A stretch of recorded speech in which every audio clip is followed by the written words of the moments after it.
Hi everyone, welcome to the Evergreen Insider. My name is Doug Pike, broker owner of Colorado is Home Real Estate Group, located here in Evergreen, Colorado.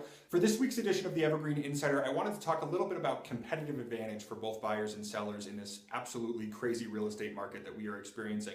To keep this from being too long, if you are a seller, there is a second seller-specific video. The link to that is in the description section below if you're interested in just checking that out.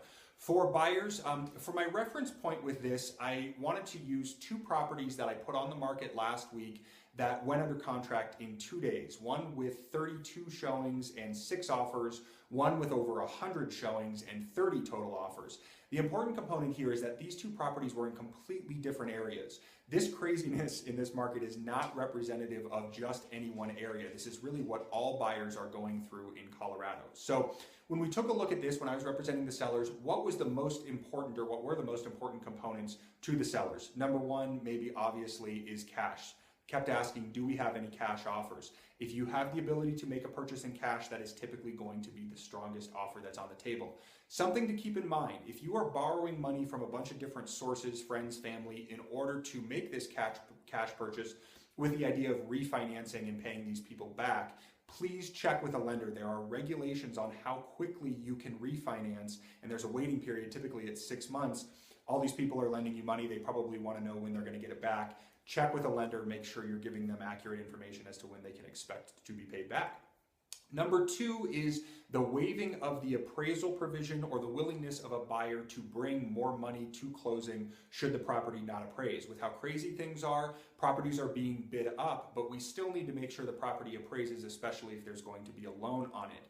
The willingness of a buyer to bring money to bridge a divide should the property not appraise. Let's say the list price is $300, the offer price is $325, and the property appraises at $315. There's a $10,000 divide there that may be very important to the seller, may give weight to your offer as a purchaser if you can come up with $10,000 more dollars should the property not appraise. So another useful tool that we saw a lot of buyers using. The final one, kind of the big three here, the final one was the waiving of inspections or the right to object per the contract. This one is really sticky, so please make sure you have good representation that is giving you good guidance if you're a buyer here.